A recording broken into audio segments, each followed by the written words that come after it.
know what this emblem stands for.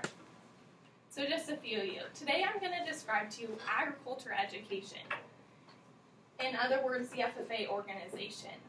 Having been a part of it for 4 years as well as majoring in it, I'm excited to share my knowledge with you today. Whether in some way we realize it or not, we're all connected to agriculture. Whether that's the food on our plate, the clothes on our back, or the roofs over our heads. In my speech, I will describe agriculture education, how it started, define it as well, and explain how it is taught within the three-ring model. Let me begin by explaining agriculture education and how it became funded. In the 1900s, 75% of U.S. families were directly involved in agriculture. It was their livelihoods, and they believed that their children should learn how to feed the growing population. With the Smith-Hughes Act of 1917, agriculture education was funded in public schools through federal funds. An article titled Smith-Hughes Act Transformed Agriculture Education by Frisco in 2017. This act was the driving force for agriculture education. To define it itself, agriculture education focuses on, but is not limited to, the study of horticulture, agriculture products, mechanics, leadership development, and much more, from the Encyclopedia of Education from 2003. This curriculum is taught in all 50 states, as well as the Virgin Islands and Puerto Rico. So as I have explained, agriculture education is the teaching of agriculture. It is done through a three-ring model. This three-ring model consists of the classroom component, the FFA organization, as well as SAE projects. Within the classroom component, students are able to learn in a hands-on environment. Some courses that students are able to take at my high school are floral design, where they can create their own arrangements to sell to the community. Another course option is woodshop, where you can build birdhouses and even chairs to have them judged at the local county fair, as well as veterinary science, where you can learn how to properly care for animals and give shots. So this is the first component, the classroom component of the three-ring model. The second component is the FFA. This is a youth organization with over 650,000 members and over 8,000 chapters.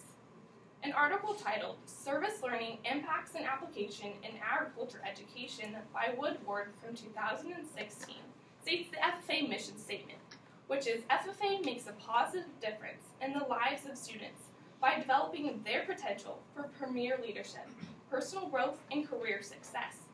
Through this organization, students are able to participate in public speaking competitions, be on officer teams, as well as attend leadership conferences and participate in career development events, also known as CDEs.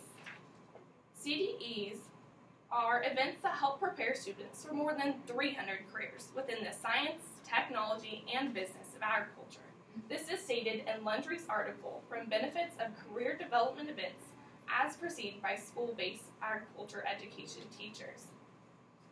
And this picture is a career development that I participated in at state finals at Cal Poly, which was meat judging. So these are just a few examples that students are able to participate within the FFA organization. And this is the second ring of the three-ring model. The third ring of the three-ring model is those SAE. This is also known as Supervised Agriculture Experience Projects. This is the hands-on learning, and most people perceive that agriculture education is only raising animals to show at county fairs, which will then be slaughtered. But in all honesty, this is not, as you see that there are three components to agriculture education.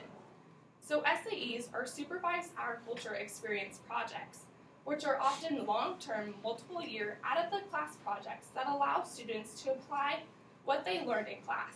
This is stated in Fritzberg's periodical from 2013, Learning to Learn. In Broderick's article from 2015, reflecting on new directions for agriculture education, less than 50% of students within the FFA organization participate in these SAEs. A few examples of these SAEs are raising sheep as well as swine and dairy cattle. And these are only a few examples that FFA has to offer.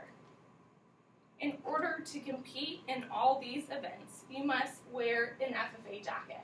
and this is made out of blue corduroy with the FFA emblem on it. It also has the state in which you are from as well as the chapter. And on the front of the jacket is your name and sometimes the office or position in which you're holding.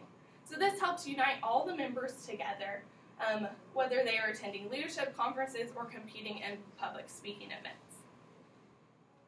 As I have stated, agriculture education is composed of 3 components. That's that classroom component, the FFA organization, as well as those supervised agriculture experience projects.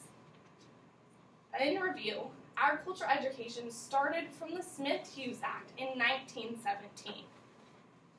It has become a large part of both urban and rural schools as it educates students on agriculture education, making them the future generations and leaders of the future.